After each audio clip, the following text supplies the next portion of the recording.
libros, todo está en los libros. Todo, todo, todo está en los libros. Todo está en los libros. Todo está en los libros. Todo, todo, todo está en los libros. Buenas noches. Estamos en el Hotel Victoria de Madrid. Gracias por la hospitalidad.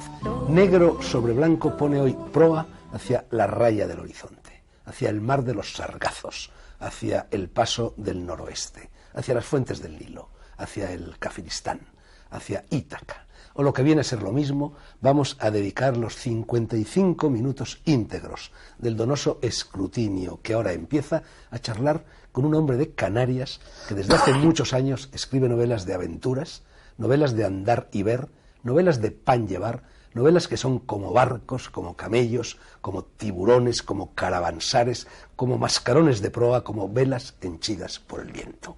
Perdonen la retórica si la hay, pero todo lo dicho y algunas cosas similares que no he dicho sirve para encontrar un talante común, un hilo de consanguinidad entre los 70 libros más o menos que hasta la fecha ha escrito y publicado Alberto Vázquez Figueroa.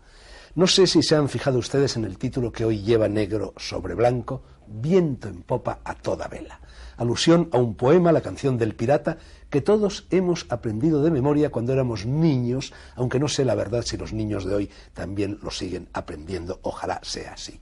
Vázquez Figueroa, en todo caso, no aprendió ese hermoso poema, Viento de libertad y de peligro, en los pupitres del colegio al que nunca fue, sino en los bajíos de la vida, en los zigzagueos de la fortuna, en la ebriedad de la aventura y entre las dunas del Sáhara o de las estribaciones del Sáhara, cuando, semienterrado en la arena y acompañado por el Caid Manolo, cazaba gacelas. Podemos arrancar de ahí, Alberto, háblanos de aquello, del Caid Manolo. El Caid Manolo fue un hombre prodigioso, el hombre que a mí me crió y me educó. Entre otras cosas fue el fundador de la ciudad de Layún. Se llamaba Rodríguez Paseiro, Manuel Rodríguez Paseiro, era gallego, de La Coruña, y llegó a lo que entonces era el fuerte de Tarfaya, Cabo Jubi, de soldado raso. Pero era un hombre de gran inteligencia y de una gran habilidad para aprender idiomas y para aprenderlo todo. Eran los años veintitantos, 30. Entonces él inmediatamente aprendió el idioma tan perfecto. En aquel momento el fuerte de Cabo Jubí estaba todos los españoles encerrados y las tribus rebeldes en los alrededores, no se podía salir. Pero él era un hombre con tanta habilidad que aprendió el idioma y salía, se disfrazaba de beduino, aprendió el hasanía y se iba por allí a explorar. Con tan mala suerte que una noche, él era muy mujeriego, y una noche estaba con una beduina y de pronto la beduina empezó a gritar: un cristiano, un cristiano, un cristiano. Y lo cogieron preso, el Caid Sala, y él se quedó muy sorprendido y le dijo a la mujer, dice: pero ¿cómo me has descubierto que soy cristiano si todo el mundo dice que mi acento y que hablo perfectamente? Y ella le dice: porque no tienes hecha la circuncisión. Así fue como le cazó. ¿Y el Caid Manolo te enseñó también a ser mujeriego, por cierto? Bueno, eso viene ¿O solo a cazar gacelas? Yo entonces era muy jovencito cuando eso. Entonces el Caid Sala le dijo: eres un espía. Dijo: no, yo no soy espía. Sí, te voy a cortar la cabeza y se la voy a mandar a tu comandante, que era el coronel Benz, en lo alto de una pica. Y Manolo le respondió: pues me va a echar una bronca porque estoy aquí sin permiso. Entonces el Caid Sala le hizo tanta gracia aquella anécdota que se hizo amigo de él, le perdonó y le dejó que se volviera. Él volvió hacia Cabo Jubi con su camello y su fusil, y de repente se encontró una caravana de beduinos que volvían con una niña pequeñita de esclava. Y entonces él le cambió el camello por la niña, que la adoptó como niña, como su hija, se llama Fátima. Estuvo a punto de casarse con un primo mío, vive ahora en Las Palmas. Él volvió, había llegado ya a cabo o a sargento, pero por haber perdido el camello y todas estas cosas lo degradaron y lo pusieron a pelar patatas en la cocina. Pero al cabo de unos meses aparecieron las tribus beduinas al frente del Caid Sala, preguntando por el CAI Manolo. Todo el mundo preguntó, ¿el CAI Manolo? ¿Y quién es el CAI Manolo? No será Manolo, el de las patatas, Y apareció Manolo con su mandil. Hombre, CAI Sala, ¿cómo estás tú? Bien, ¿qué tal? No sé qué. Que no, el coronel le preguntó, yo, pero bueno, ¿tú eres amigo de esto? Y yo, amiguísimo de toda la vida, nada, nosotros. Dice, oye, ¿cómo nos podríamos atraer nosotros a estas tribus, pacificarlas? Y Manolo le dijo, mira, desde que perdieron la ciudad santa de Asmara, la ciudad estaba perdida, ellos lo que quieren es una ciudad. Si le construyéramos una ciudad, sería fantástico. Y dice, hombre, pues, ¿por qué no intentas construirle una ciudad? Entonces Manolo se fue con el hijo del Caid Sala a buscar. Y en la sequía Alhambra encontraron un sitio perfecto para hacer un pozo. Construyeron un pozo y pusieron una ley. Todo el que viniera a beber del pozo tenía que traer una piedra y colocar la piedra donde ellos le dijeran. Y el que trajera el ganado tenía que dar un día de trabajo, o sea, beber un día de trabajo para construir el zoco. El té y el azúcar lo ponía el Manolo por las noches de su bolsillo. Y así fundó la ciudad de Layún, la actual capital del desierto. Cuando el general que vino de Las Palmas a la fundación de Layún, le dijo, Manolo, esto que has creado y esto que has hecho, esto, ¿cuánto ha costado? Y Manolo, en un pedazo de papel, que yo lo he tenido mucho tiempo, luego se lo pasé a su hija y ahora creo que está en el Museo del Ejército en Las Palmas, en las cosas del Ejército de Las Palmas, escribió, por el té y el azúcar de la fundación de Layún, 500 pesetas. Ese es el precio de la fundación de la capital del desierto. Este hombre me educó a mí, cuando yo llegué al desierto, yo me había quedado huérfano, mi madre había muerto trágicamente. Bueno, Manolo digo, sí. Alberto, perdona que te interrumpa, pero es que si te dejo, esto va a ser un programa sobre el Caid Manolo y no sobre Alberto Vázquez Figueroa. Es que dejemos ya el Caid Manolo. Es que el Caid Manolo es mucho más interesante desde todos los puntos de vista que Alberto Vázquez Figueroa. Bueno, en cualquier caso, estabas a punto de hablar de tus padres. Me ha impresionado el dato de que tus padres habían nacido los dos en la isla de Lobos. No, mi madre. Tu madre. Mi madre. Que es una isla a mitad de camino entre Fuerteventura y Lanzarote. Un islote. Un islote donde no ha nacido más que mi madre. Un faro. Mi madre era la hija del farero. El farero de Isla de Lobos. Nació en Isla de Lobos, atendida por su padre, o sea, mi abuelo atendía a todos sus hijos cuando nacieron, la llevaron en barca a Fuerteventura y luego en camello a bautizar a la Oliva. ¿Y tú que tanto has escrito sobre Lanzarote, sobre todo, nunca has escrito nada sobre la Isla de Lobos? Incluso ya veo el título. ¿A ti que te gustan tanto los títulos de una sola palabra? Lobos. Es que hay un libro de mi abuelo, el farero, que aparte de farero era escritor y era periodista, que se llama Isla de Lobos, que cuenta toda la historia del nacimiento de mi madre. Y dice, claro, yo no iba a escribir un libro con el mismo título que mi abuelo. Paréntesis, ya que tú eres un hombre del Sáhara, de lo que fue Sáhara español, supongo que en ese contencioso que divide a los saharauis y los marroquíes, ¿tú estás al lado del Frente Polisario o no? Lógicamente sí. Porque los entiendo y porque creo que España cometió ahí un tremendo error al abandonarlos de aquella manera, pero yo soy un hombre que jamás te metes en política. Me meto en política, ni en religión ni en política. Yo tengo, sabes, muchos hijos. En mis mesas, cuando nos reunimos todos a hablar, está prohibido, se puede hablar de todo menos de religión y de política. Bueno, en tu última novela, en el momento en que yo charlo contigo en el que te hago esta entrevista, porque dentro de 15 días, cuando se emita este programa, ya habrá aparecido la próxima de ella, hablaremos dentro de un momento, pero en esta última novela, hasta ahora, El Señor de las Tinieblas, aparecida hace muy poco y publicada con el sello de Plaza Janés, sí te metes en religión. No me meto en religión. Ten en cuenta que hay que tener una cuestión. Cuando un escritor escribe una novela y sus personajes se meten en religión o en política, son sus personajes los que se meten en religión o en política, no yo. Ten en cuenta que yo he escrito, no sé, 70 y tantas novelas, perdí el tiempo, perdí la cuenta, he publicado, he escrito muchas más. Habrá 500 personajes entre todas mis novelas. Cada uno dice una cosa diferente. Unos opinan una cosa y otros otra. Esa no es mi idea política, es la idea política de cada uno de ellos. Y allá ellos con sus ideas políticas, yo no tengo nada que ver. Si un día yo escribiera un ensayo y mostrara mis ideas políticas, sería yo. Pero aquí, ¿por qué la gente se empeña en ver al escritor en cada persona? Ah, tú eres fulano de tal en tal novela. ¿Yo qué voy a ser fulano de tal? Bueno, hace un momento, antes de empezar esta conversación, yo tenía esta mesa llena de libros tuyos. No estaban los 70 y tantos que has escrito, pero sí había 15 o 20. Y tú me has dicho, Fernando, quítalos. ¿Por qué? Porque yo no vengo aquí a hacer publicidad de mis libros. Odio hacer publicidad de mis libros, entre otras cosas porque hay muchos de mis libros, más de la mitad, que merecen no publicidad, sino que se les tire directamente a la basura. O sea, que ¿por qué voy a hacer publicidad de mis libros? Bueno, más de la mitad no, porque yo he leído en una entrevista que te hacían hace poco que tú decías que el 80% de los libros que habías publicado eran malos. El 80, el 70, vamos a ver, habrá, si he publicado 70 y tantos libros, habrá 3, 4, 5 buenos. Uno bueno. Tuareg. 4 o 5, están bien. No. Otro poco, qué bueno. No. Y luego hay muchísimos. Pero siempre has dicho que tu libro favorito es Cienfuegos. No, mi libro favorito es Tuareg, pero Cienfuegos es que me divertí mucho. Con Cienfuegos me reí mucho porque la serie de Cienfuegos me dio mucho placer, me divertí. Este loco hacía unas cosas increíbles. Me acuerdo que cuando yo estaba escribiendo, mi mujer se subía a mi despacho en Lanzarote o aquí entraba a mi despacho en Madrid.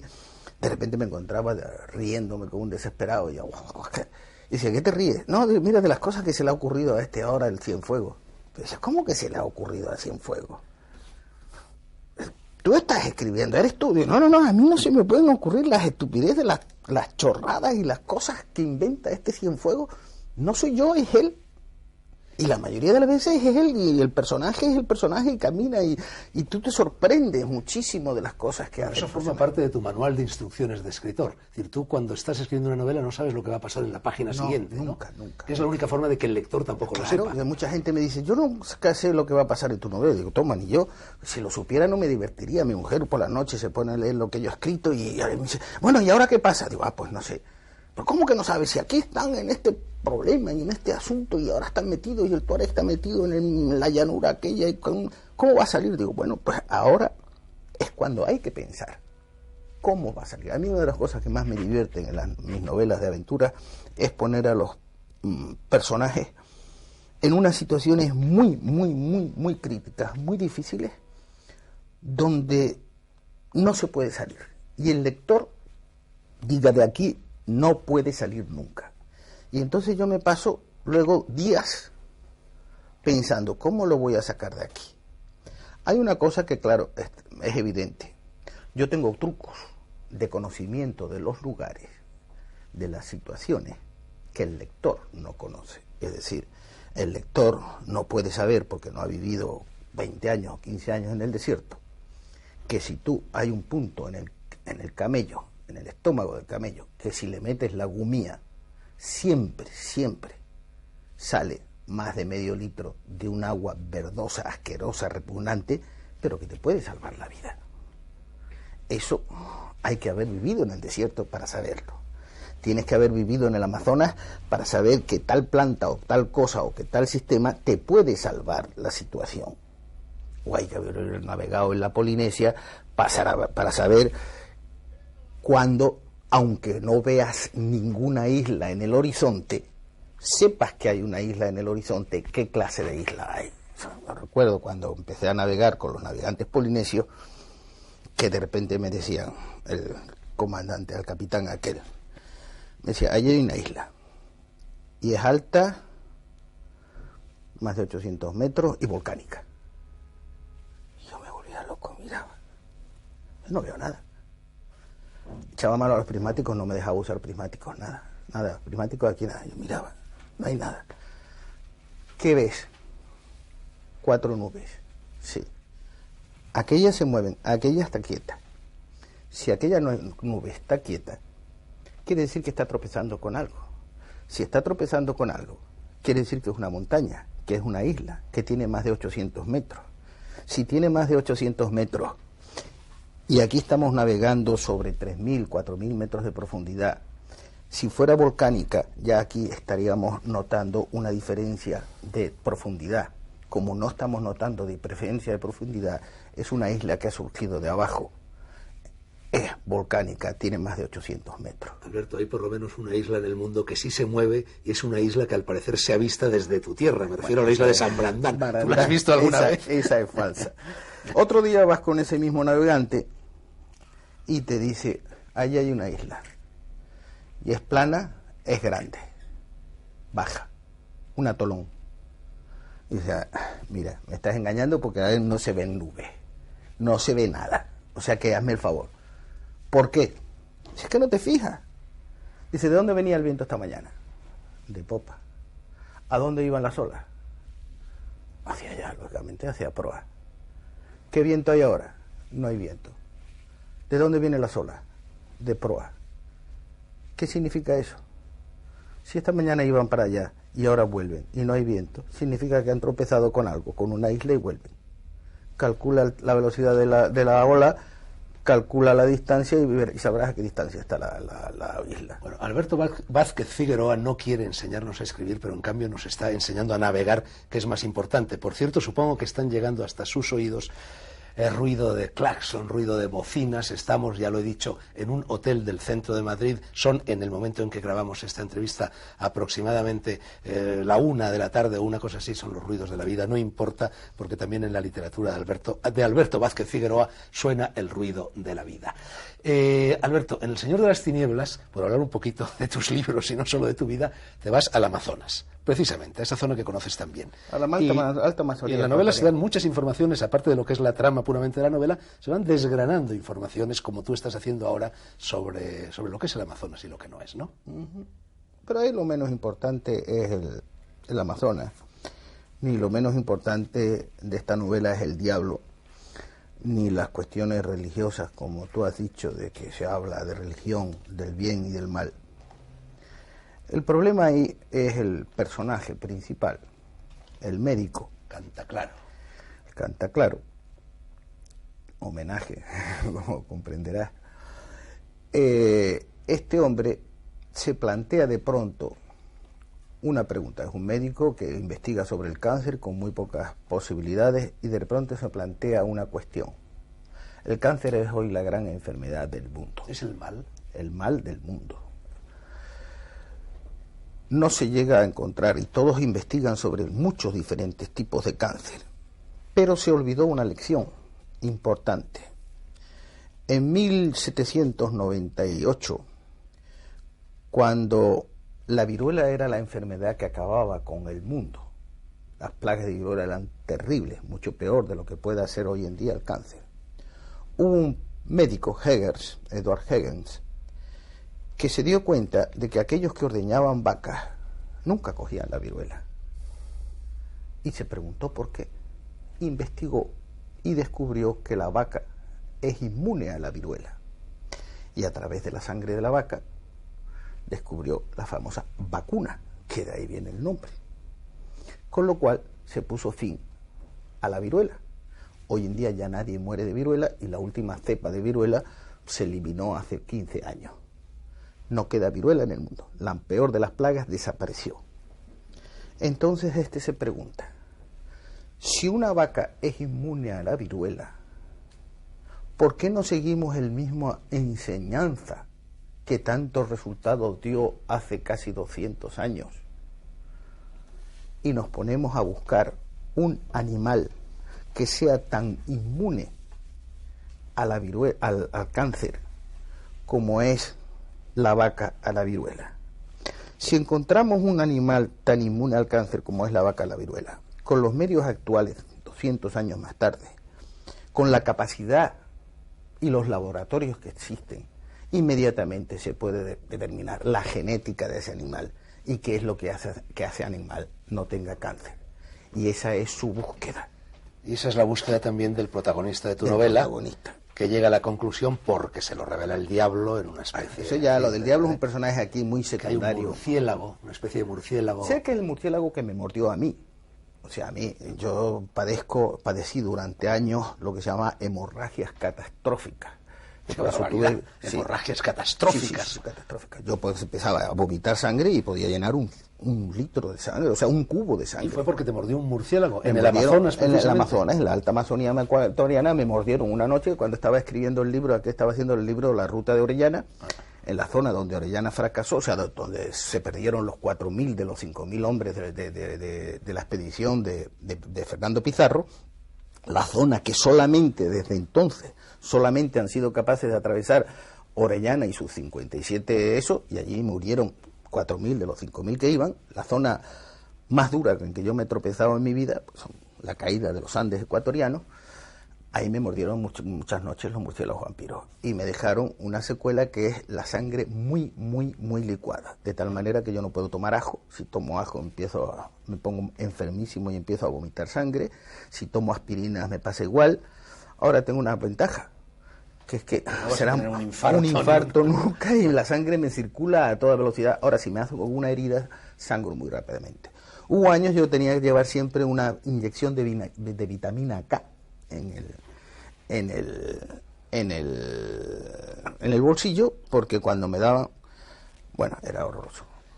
Abro un paréntesis, acabas de mencionar lo de Orellana. Tú estabas recorriendo el Amazonas en tu juventud y te disponías, enviado como reportero, lo fuiste durante muchos años y te disponías precisamente a escribir ese libro, lo estabas ya escribiendo cuando me parece que fue tu hermano quien te dijo, pero esto es una novela, y fue ese el empujoncito. Ahí fue, sí, después de que te envió a la novela. escribir La Ruta de Orellana, mi hermano me dijo, bueno, el libro me ha gustado, pero ahí lo que interesante es el personaje del cauchero ese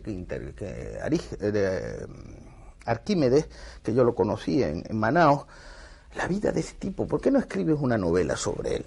Y yo dije, mira, yo escribo libros de viajes y de cosas de estas, pero yo no tengo imaginación para escribir novelas. Dije, ¿cómo? Me dijo, no, yo creo que eso es distinto. Hombre, inténtalo. Y recuerdo que un verano, en Almería precisamente, me puse a grabar una novela. Mi primera novela, Manaos, curiosamente fue grabada, no fue escrita, porque yo no estaba seguro de que pudiera ser una persona con imaginación. Ahora sí me he dado cuenta luego que la imaginación es como cualquier músculo. Hay que entrenarlo. Hay que entrenarlo. Empiezas a imaginar, y ya tu vida se convierte en una pura imaginación. Y ahí yo me encuentro con mucha gente que empieza a escribir, sobre todo periodistas, que se les presentan lo mismo, creen que no pueden dar el salto. Claro que cuesta, al principio cuesta, pero es como todo, es como si yo mañana me pongo, bueno, ya a mi edad no, pero vamos, alguien dice voy a ponerme a correr, pues el primer día correrá 50 metros, el segundo 100, el tercero... Alberto, volvamos al Señor de las Tinieblas. Esta novela en definitiva es una versión moderna del Fausto de Goethe, con muchas particularidades. Una de ellas es que el diablo, que asume por lo menos dos formas en la novela, la primera forma que asume, la más constante a lo largo de la narración, es la de periodista. ¿Eso va con segundas? No, en absoluto, porque la segunda que asume es de prostituta sudamericana, muy golfa, y luego de ciego ecuatoriano. No, simplemente yo necesitaba un personaje que el médico pues le viene a entrevistar, y bueno, pues viene como periodista, podía haber sido, o sea, el bedel del cualquiera, no tiene ninguna intención. Es verdad, y es otro paréntesis que abro, que tú escribiste una novela en 3 días, El perro. El perro la escribí. ¿Pero cómo se escribe una novela en 3 días? Me refiero, no hay tiempo suficiente para escribir la máquina, ¿no? Si te pones, sí. ¿Cuántas páginas tenía esa novela? Esa no era muy larga, 120, 130 páginas. Era una novela... páginas al día. Sí, se puede decir.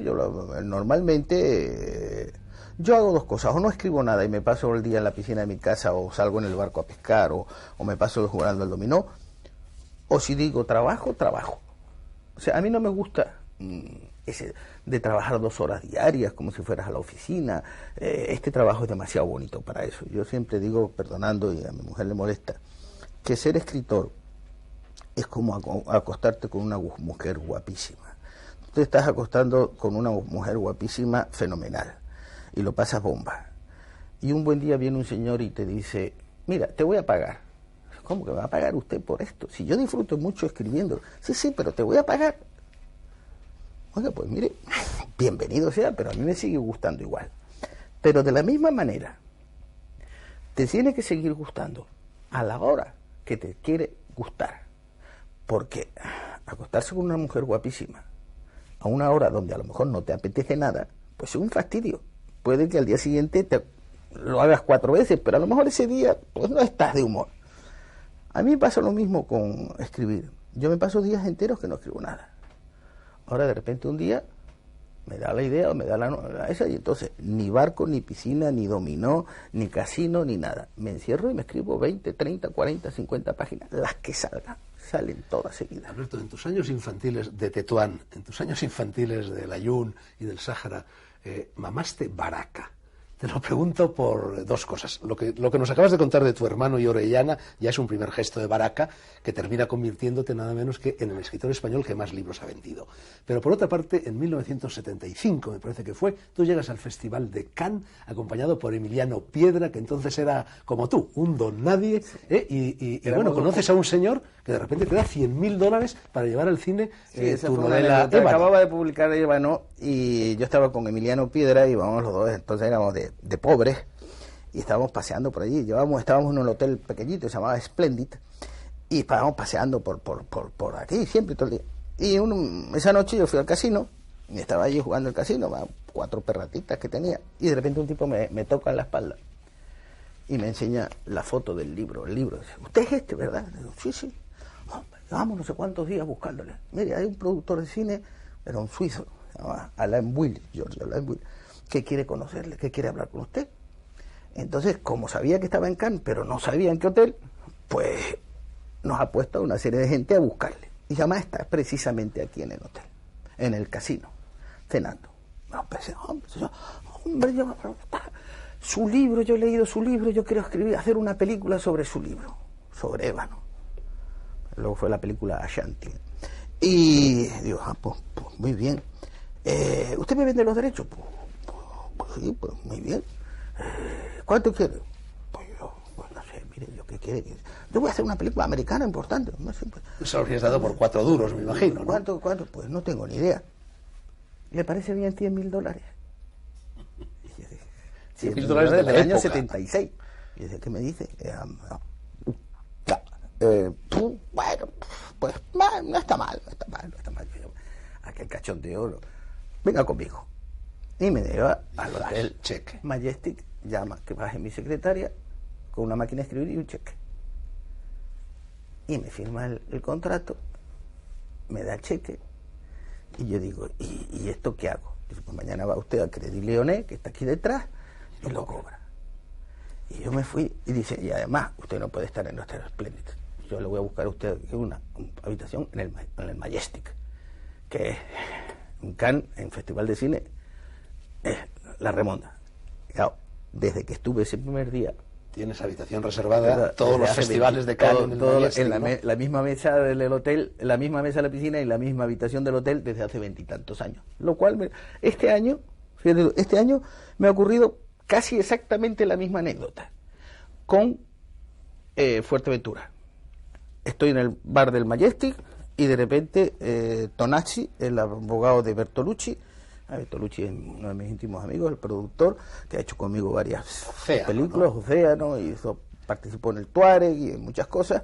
¿Pero hablas de Bernardo o de Giuseppe, del productor? No, de Giovanni, el productor, que es primo hermano y es el productor de las películas de Bernardo. Y el otro día estuvimos cenando, bueno, ese día, 2 días antes hemos estado cenando con Bernardo. Por cierto, está bastante mal de salud. Entonces me dice: mira, te presento aquí al señor Alfredo Cuomo, es uno de los mayores constructores italianos, produce películas de tanto en tanto, le gusta mucho financiar películas, y me dice que le han hablado de una película tuya, de una novela tuya, sobre unos submarinos alemanes, Fuerteventura, una casa de prostitutas que había durante la Guerra Mundial. Los alemanes tenían una casa que todavía continúa allí, un caserón inmenso, donde iban los oficiales de los submarinos alemanes a pasar 15 días de descanso de vez en cuando con unas niñas monísimas y con una una zona de espionaje tremenda en la isla de Fuerteventura. Y me dice: pues cuénteme bien la historia, porque a mí, yo he oído hablar de esa historia y me interesa mucho. Bueno, me la cuento. Muy bien. Me voy, Yo había quedado con otro productor al día siguiente a las 6 de la tarde para hablar de esta película, estábamos hablando, regreso al hotel y estaban estos dos otra vez esperando. Esta vez te habrán dado $1 millón con la inflación, ¿no?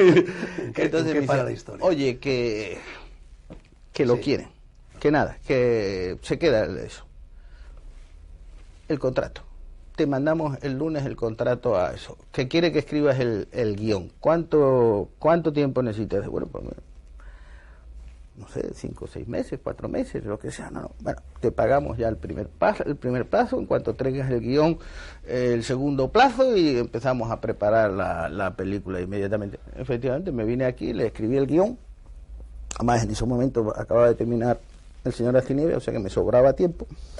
Y le mandé, al mes le mandé el guión. ¿Y $1 millón te envió el tío, no? Sí, no. Entonces yo le dije, antes había llamado a Bertolucci y le había dicho, oye, este tipo, ¿qué tal? El hombre mejor y más serio de España, de Italia. Dice, yo creo que es el único hombre serio de Italia. Y si entra en la película, yo entro en la película. O sea que, nada, todo lo que él te diga, no hay ninguna duda. Entonces le mando el guión.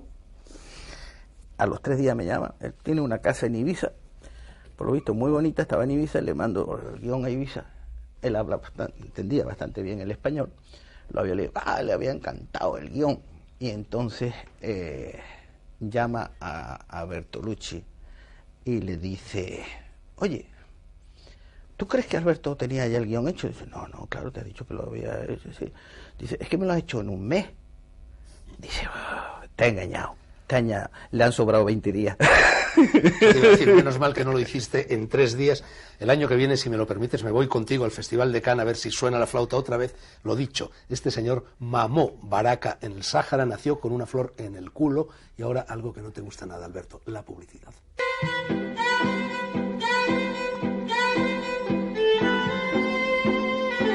Sigue Negro sobre Blanco, sigue la conversación con Alberto Vázquez Figueroa sobre su vida, sobre su modo de ser y de existir y, naturalmente, sobre sus libros. Nos has dicho antes, Alberto, que el libro tuyo que más te gusta es Tuareg, y te gusta tanto que has hecho una segunda parte. Ha sido la novela inmediatamente anterior a El Señor de las Tinieblas, sí. Los ojos del Tuareg. Sí. Y esa novela, Los ojos del Tuareg, tiene bastante que ver con el agua.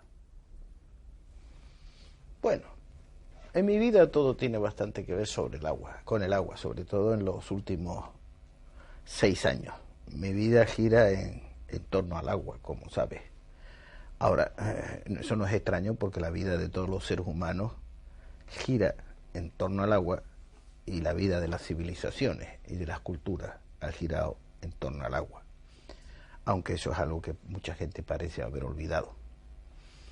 Efectivamente, el agua para mí es importantísimo. Y en este momento tú lo sabes mejor que nadie. Yo sí, pero a lo mejor los espectadores no lo son. Explícanos en pocas palabras ese proyecto, fruto de un invento tuyo. No solo eres escritor, sino que eres inventor. No, yo no soy inventor. La ósmosis inversa. La ósmosis inversa la ósmosis, las membranas de ósmosis inversa las inventó un señor muy inteligente, un científico, un técnico, una serie de técnicos mejor, porque fue una empresa la que inventó una membrana que divide el agua del mar en 2 partes. Cuando recibe una determinada presión, lo que se llama presión osmótica, 70 atmósferas de presión, divides el agua en 2 partes. Toda el agua que bebemos en Lanzarote, por ejemplo, es agua desalada, y no hay ningún otro tipo de agua posible. Un día vino a mi casa el ingeniero que construyó la planta de Lanzarote, y yo le dije, oye, qué maravilla, toda esta agua fantástica, pero carísima. Nosotros la pagamos a 400 pesetas, incluso a 500 pesetas metro cúbico. Y él me explicó, vente a ver la planta. Me dijo, para que el agua se convierta en agua dulce hay que impulsarla a 70 atmósferas de presión a través de estas membranas, y que la dividen en 2 partes. Este agua buenísima y este agua doblemente salada que sale con mucha presión.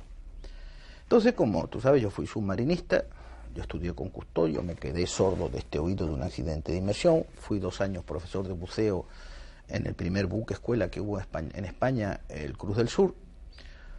Yo enseñé a todos los que hicieron luego la escuela de buzos de la Armada, las escuelas de buzos de las Fuerzas Especiales, las escuelas de buzos de los bomberos, éramos los 2 hermanos Manglano de Valencia y yo. Entonces lo primero que aprende un submarinista es que una columna de agua de 10 metros es igual a una atmósfera. Y tienes que estar todo el tiempo pensando en las atmósferas que está, eso es lo más importante. Entonces se me ocurrió, le dije, oye, si una de estas membranas las pusiéramos en el fondo del mar a 700 metros, que hay 70 atmósferas de presión, ¿no dividiría el agua en dos partes? Me dijo, hombre, claro que sí.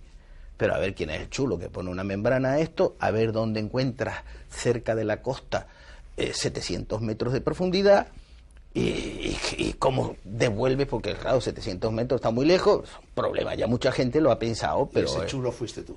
¿Eh? Ese chulo fuiste tú. No, yo no fui el chulo, yo me quedé con la idea y me quedé pensando en el tema.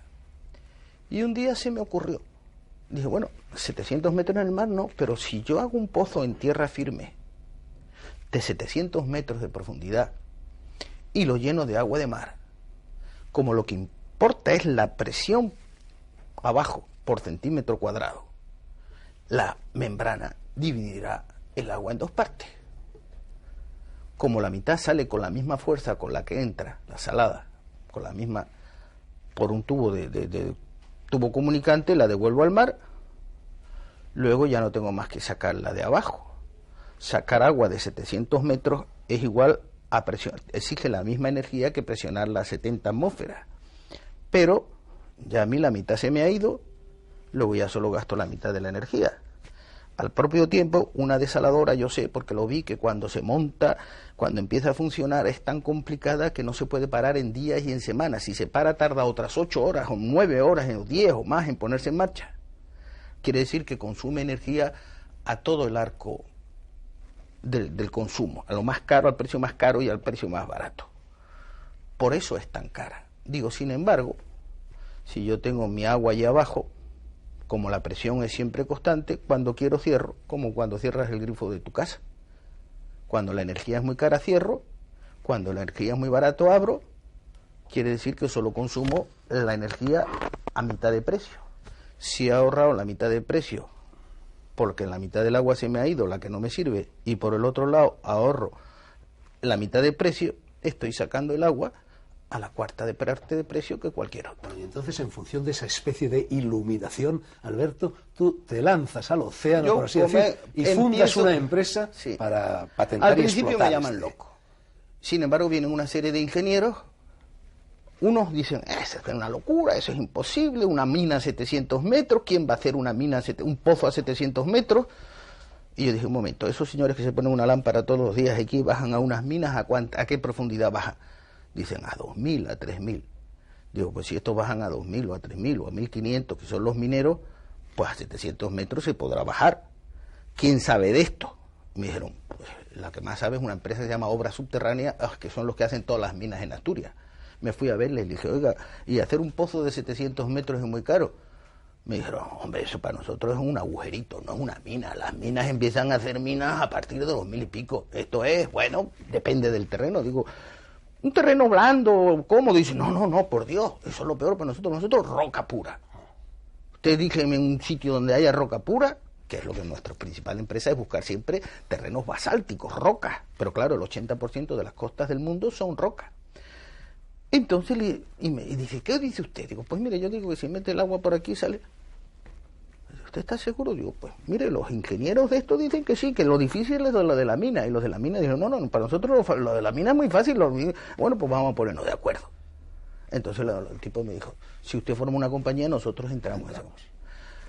Empezaron a ayudarme una serie de ingenieros que dijeron, esto es una estupidez.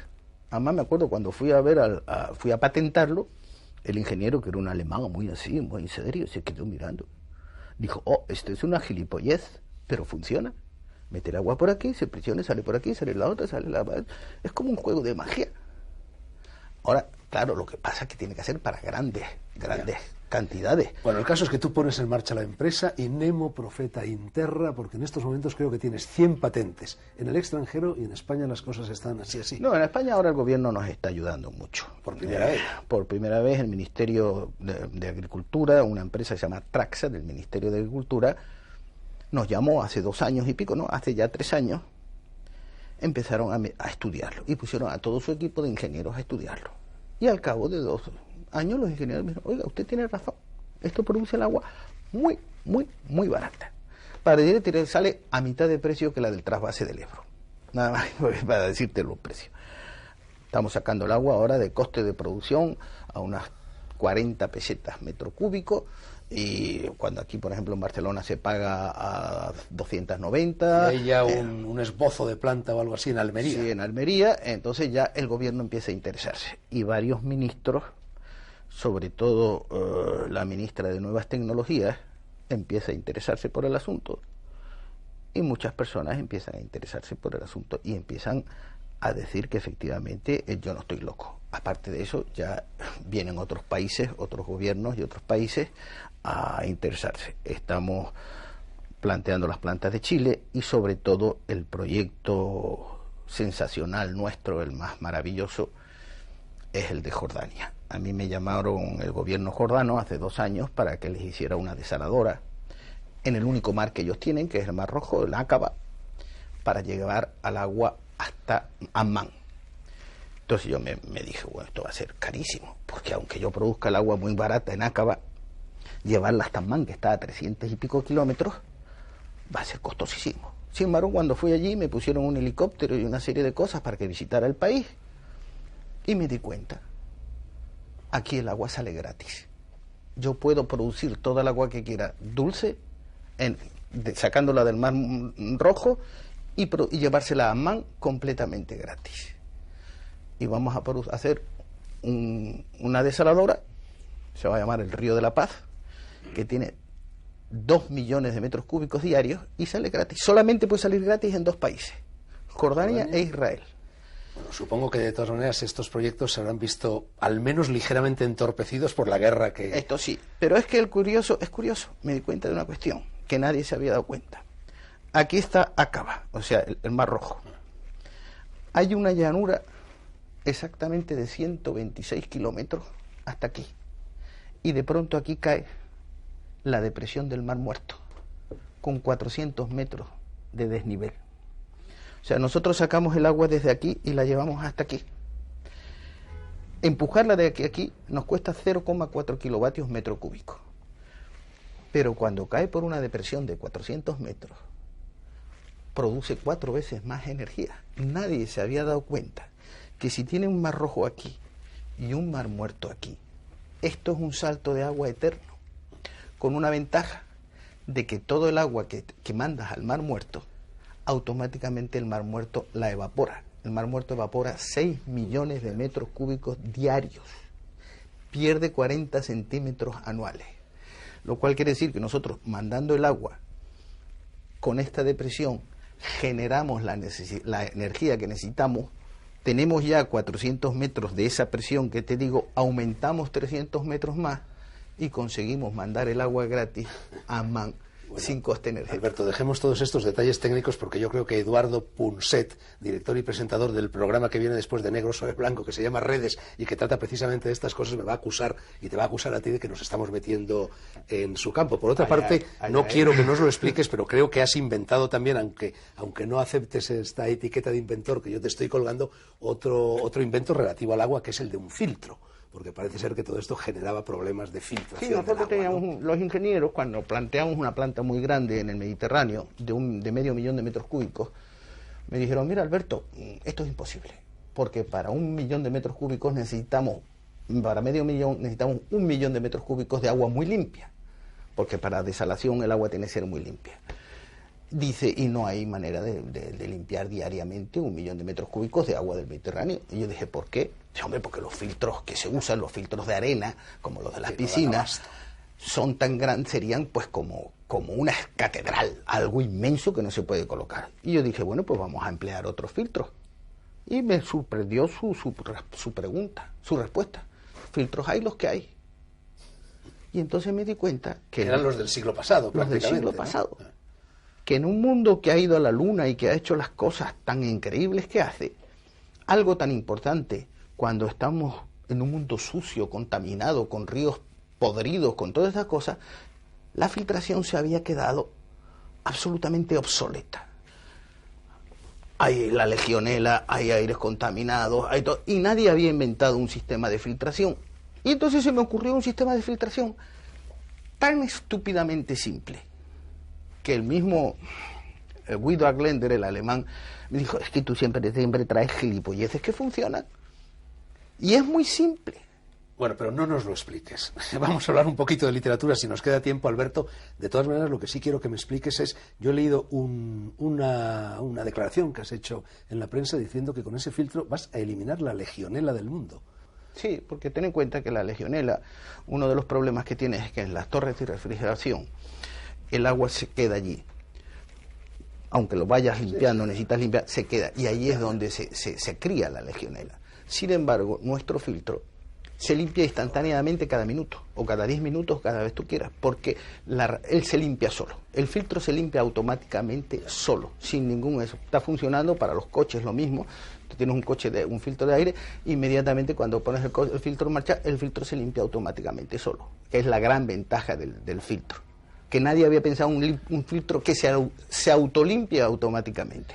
Terminando con esto, tú hace un momento, con las cámaras todavía cerradas, me decías algo que en España puede ser extraordinariamente polémico, dicho en estos momentos, aunque le sonará a chino a las personas que siguen negro sobre blanco desde fuera de España. Me refiero a que me decías que a partir del 11 de septiembre el proyecto del Plan Hidrológico Nacional de Trasvase de Aguas del Ebro ya no es posible y hay que echarse hacia atrás. Yo creo que el gobierno, yo estuve reunido con el ministro hace más de un año y estuvimos hablando del tema. Y ha ido recapacitando el gobierno y este golpe del 11 de septiembre le tiene que haber hecho recapacitar del todo. Ahora mismo el mundo dice que su principal enemigo es el terrorismo. Las Naciones Unidas le dicen a los países que combatan el terrorismo. Combatir el terrorismo no se trata solamente de perseguir al señor que ha puesto una bomba una vez que ha puesto la bomba, o de intentar que no ponga la bomba. Hay que intentar que las cosas le sean cada vez más difíciles. Lo que nadie puede pensar es que hoy en día, con la amenaza terrorista que hay en el mundo, un río, el Ebro, del cual hoy dependen 2 millones de personas, los aragoneses y sus alrededores, alguien pretenda gastarse 700.000 millones de pesetas o 1 billón de pesetas para que dentro de unos años de ese río dependan catalanes, aragoneses, valencianos, murcianos y hasta los de Almería. Yo, como sabes, ahora estoy yendo mucho a Israel y a Jordania, o sea, a estos sitios. Cuando tú te acercas al río Jordán, hay ametralladoras, alambradas, minas, y al lago Tiberíades no te puedes acercar, vamos, ni a kilómetros. El 6% del ejército israelita está para defender sus aguas, porque saben que si se las contamina, y el río Jordán tiene 100 kilómetros.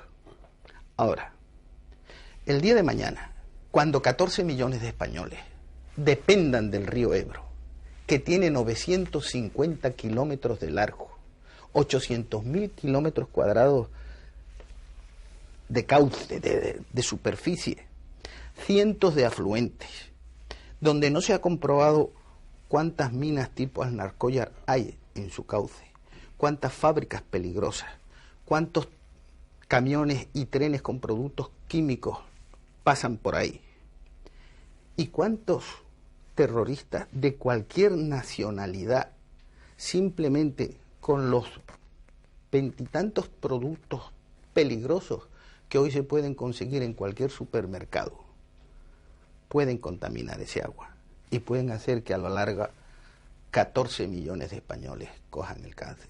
No quiere decir que lo vayan a hacer, simplemente que las generaciones futuras españolas dependerán siempre de un señor diga en la cabecera del río, quiero esto. Y todos nuestros nietos tendrán que hacer lo que aquel señor quiere, porque recordemos, la carencia, el depender de quien tiene el agua en la cabecera, ya es lo más antiguo de la civilización que está debajo está perdida. Bueno, esto se lo has dicho al ministro. Sí. Y si se puede saber qué te ha contestado el ministro. Yo creo que están respondiendo muy prudentemente y que lo han parado o que lo tendrán que parar o tendrán que replanteárselo. No puedes decir vas a luchar contra algo y al mismo tiempo te vas a gastar 700.000 millones de pesetas en facilitarle las cosas a alguien. Ese es el tema del libro que ahora saco, por eso lo iba... Todos somos culpables. Todos culpables. A mí me cogió escribiendo este libro lo de las Torres Gemelas, y entonces mi editor dijo, era un libro sobre terrorismo y globalización, lo que significa la globalización y el terrorismo, y que hablaba de este tema precisamente. Y me dijeron, hay que sacarlo, a pesar de que este libro va yendo muy bien. Los editoriales son siempre enemigas de cuando un libro va bien sacar otro inmediatamente, pero el tema lo requería. Y bueno, ya el libro ese estará en la calle, y por eso se puede siempre hablar. Con Plaza Janés, ¿no? Sí, siempre. Alberto, a propósito de las Torres Gemelas, hay en este libro un párrafo que me ha llamado la atención y que te lo leo. Está hablando del Guaquero, ¿no?, Galo Zambrano, y dice algo que yo creo que tiene mucho que ver con esta crisis, porque al fin y al cabo esta crisis se ha desencadenado por muchas causas, y una de esas causas es la vulnerabilidad tecnológica de las grandes ciudades, del mundo desarrollado, del mundo contemporáneo en definitiva. Lo que dice el Guaquero es lo siguiente. Está hablando de las incomodidades que aparentemente existen en un lugar como la Amazonía, y dice, las tomo con naturalidad porque son naturales y forman parte del mundo en que nací. A mí lo que en verdad me asombra es el modo en que viven ustedes en ciudades superpobladas, con vacas locas, fiebre aftosa, Chernobyl, síndrome de los Balcanes, mareas negras, hamburguesas, drogas y no sé qué cuántas cosas más que acaban matando a traición.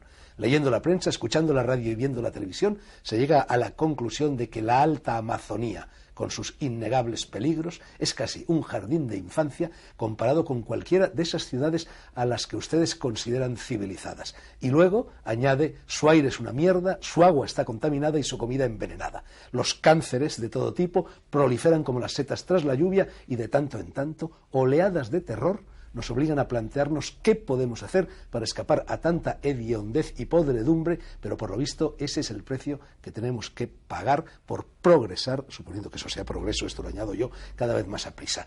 Alberto, en tus novelas hay como una rara intuición casi profética acerca de fenómenos que se producen luego. Esto que acabo de leer, lo que nos acabas de contar a propósito de esta próxima novela... Lo más importante de todas es cuando yo escribí Nuevos Dioses, en el año 70. De las clonaciones, te lo ibas a En el 78 yo escribí Nuevos Dioses. Ese libro todavía se encuentra en cualquier lado, no es que yo lo diga ahora. Yo decía en Nuevos Dioses que si se quemaba con rayos ultravioleta el núcleo de una célula sexual y se cambiaba por el núcleo de una célula cualquiera del mismo individuo, la célula sexual empezaría a desarrollarse pensando que estaba fecundada y crearía un ser igual a sí mismo, un ser clónico. Al año me escribieron de la Biblioteca del Congreso de los Estados Unidos pidiéndome permiso para traducir el libro para uso de los científicos que van a su biblioteca, que van científicos de todo el mundo, porque ellos opinaban que la teoría que yo daba en ese libro, antes o después, más bien antes, sería la forma de clonar animales. La oveja Dolly y todas las clonaciones que ha habido posteriormente están basadas en ese sistema. Bueno, y eso llegó incluso a una universidad en los Estados Unidos, a varias, ¿no? Sí. Ese es el tema, eso los puse yo y está escrito, o sea, no es que yo estoy diciendo ahora que lo escribí, no, está escrito y se compra en cualquier kiosco, los Nuevos Dioses. Alberto, ¿para ti qué es más importante? ¿Jugar al dominó con tus amigos cerca de Tías? ¿Tías o Tías? ¿Cómo se Tías. Lo ponen siempre Tías de Fajardo se llamaba el pueblo. Bueno, pues cerca de Tías, donde también vive Saramago. No, vivimos a menos de 700 metros uno de otro. Saramago, por cierto, juega bastante mal al dominó. No juega al dominó. Él es muy agradable, un hombre muy agradable, pero jamás jugaría yo al dominó con Saramago. Puedo discutir de literatura con él, pero jugar al dominó, vamos, ni se me ocurre. Bueno, lo que te iba a decir es que para ti parece como si fuera más importante jugar al dominó o salir a navegar en tu velero que escribir libros. Yo no tengo un velero, antes tenía un velero, ahora no tengo un velero, ahora tengo un barco de motores. ¿Y pasar de vela al motor es envejecer, Alberto? Sí, claro. Que la vela es muy cansada, la vela es muy fatigosa. Yo navegué años en vela y ya me cansé, le di la vuelta al mundo en un velero, estuve 2 años en el Cruz del Sur, navegué mucho con los polinesios y es muy cansado, ¿no? Ya uno no está para esos trotes. Escribir libros para mí es como respirar, es como comer, pero es escribirlos cuando te apetece y cuando te da la gana. Yo siempre digo que me quiero retirar, ahora ya he escrito y ya no quiero escribir más. Eso te iba a decir, que en el 99 dijiste que al aparecer el Inca, que te ibas a retirar una temporadita de la novela y resulta que sacas varias, amontonadas. Bueno, pero a mí de repente se me ocurre esto. que ¿por qué no imitamos el tema de lo que se hizo con las vacas y a lo mejor se consigue una vacuna contra el cáncer? Si de pronto yo pienso eso, que tengo en mis manos la posibilidad de decirle a unos médicos, investiguen por este lado y a lo mejor si llega algo, ¿qué voy a hacer? No hacerlo. No lo voy a escribir. Si yo estoy escribiendo, me doy cuenta del problema del terrorismo y de lo que puede significar para España construir, hacer ese trasvase y ponernos en manos de futuras, todas nuestras generaciones futuras, en manos de unos terroristas o unos chantajistas simplemente. ¿Qué voy a hacer? No lo voy a escribir. Llega un momento en que tienes que escribirlo. Alberto, última pregunta, muy breve. La respuesta. ¿Sigues navegando con bandera de pendejo, como dicen en Venezuela? Sí, claro. Es la mejor manera de navegar. Que la gente crea que soy tonto. Yo recuerdo un tipo, una vez, que después de mucho hablar conmigo, 2 horas, me dijo, hombre, yo tenía de ti de que eras simplemente un playboy medio tontorrón, que hablas de abogadas y que... Y yo le dije en aquel tiempo, digo, mira, alguien que ha escrito, en aquel tiempo eran 40 y tantos libros, traducidos a 40 y tantos idiomas, puede parecer estúpido, pero no debe ser estúpido. Estúpido es el que crees que es estúpido. Lo que pasa que es que demasiada gente va por el mundo queriendo ser mucho más inteligente o parecer mucho más inteligente que es lo que es. Todo el mundo vive con esa cuestión de querer ser más de lo que es. Querer aparentar más de lo que es. Parece que hay que ser muy serio, que hay que hablar muy engolado, que hay que tener un concepto. Lo de aquel que tenía el agujero en la muela y siempre con cara pensativa. Eso es absurdo. Yo soy una persona que no hablo de literatura jamás. Con todo mi respeto hacia ti, los escritores me parecían gente aburridísima. Alberto, que no hablas de literatura jamás es algo de lo cual acabamos de tomar conciencia en esta, no 2 horas de conversación, pero sí 1 hora de conversación. Fin de la travesía, en todos modos, no hemos llegado, como pedía Baudelaire, al fondo de lo desconocido para encontrar lo nuevo en esa travesía, pero nos hemos acercado un poco, creo yo, a las fronteras, al litoral de ese archipiélago de 70 y tantas islas, grosso modo, que configura tu obra. Por cierto, hace unas semanas dije yo en negro sobre blanco, a grosso modo, con una A, que estaba de más, incurriendo así en un error gramatical en el que muchos incurren, lo que no me exime de culpa. Fue Pepa, una espectadora que nos sigue desde Vigo, me parece, quien tuvo la gentileza de ponerse en contacto con nosotros para reprocharme amistosamente ese lapsus lingüe. Gracias, Pepa, y lo siento, no volverá a ocurrir. Invoqué en la cabecera de este episodio de Negro sobre Blanco y también en su introducción el octosílabo de Espronceda, viento en popa a toda vela, y de igual modo y por idénticas razones habría podido aplicar a este escritor y aventurero y escritor e inventor el estribillo que se repite a lo largo de la canción del pirata. Seguro que muchos de ustedes lo recuerdan y si no, no importa.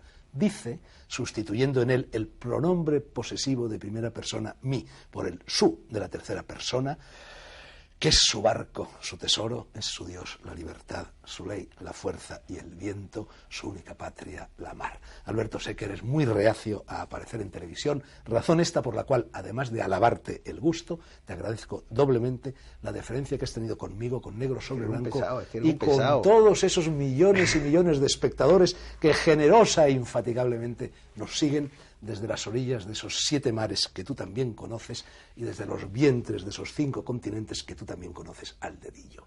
Alberto, que todos los vientos del Sáhara, que son muchos, como sabes mejor que yo, soplen a tu favor y que soplen también a favor de todos ustedes. Gracias por la atención. Dentro de 7 días, más libros y más autores. Buenas noches.